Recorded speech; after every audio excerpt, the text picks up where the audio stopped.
అనకాపల్లి జిల్లా నర్సీపట్నంలో AP SC commission సభ్యులు సీతారాం మార్చి 28, 29 తేదీల్లో సమస్యల పరిష్కారానికి పర్యటించనున్నారు.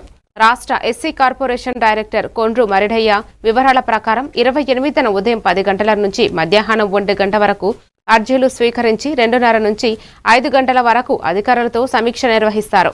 29వ తేదీన ఫీల్డ్ విజిట్, గురుకుల హాస్టల్, సోషల్ వెల్ఫేర్ హాస్టల్ తనిఖీలు, నర్సీపట్నం, అమలాపురం, గోల్కొండ, నాగాపురం, జమ్మవరం గ్రామాల్లో భూ సమస్యల పరిశీలనకు కేటాయించారు.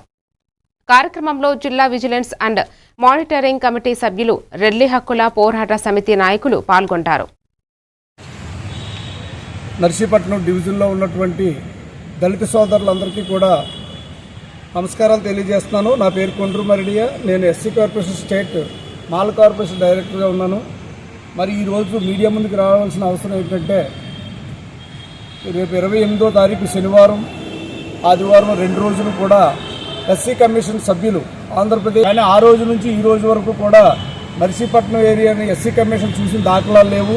మరి నేడు ఎస్సీ కమిషన్ నర్సీపట్నం డివిజన్లో అత్యధికమైనటువంటి దళితుల భూ సమస్యలు ఉన్నాయని తెలుసుకుని వారికి వెళ్ళినటువంటి ఫిర్యాదుల మేరకు ఎస్సీ కమిషన్ చైర్మన్ గారు మెంబర్ గారిని వెళ్ళమని చెప్పేసి ఒక ఆర్డర్ పాస్ చేశారు.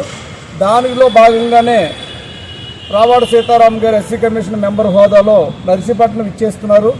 మరి దళితులు అందరూ కూడా మీ యొక్క భూ సమస్యలు ఏమైనా ఉన్నా కానీ పోలీస్ స్టేషన్లో ఎస్సీ ఎస్టీ షెడ్యూల్ కూడా మనకి రిలీజ్ చేశారు. అలాగనే అధికారులతో సమీక్ష అయిన అనంతరం మరుసటి రోజు ఆదివారం 3 విలేజ్లు ఫీల్డ్ విజిట్ ఉందండి. గొలుగొండ మండలంలో సిహెచ్ నాగాపురం ఒకటి, అలాగనే జమ్మవరం ఒకటి, నాతవరం మండలానికి సంబంధించి కాబట్టి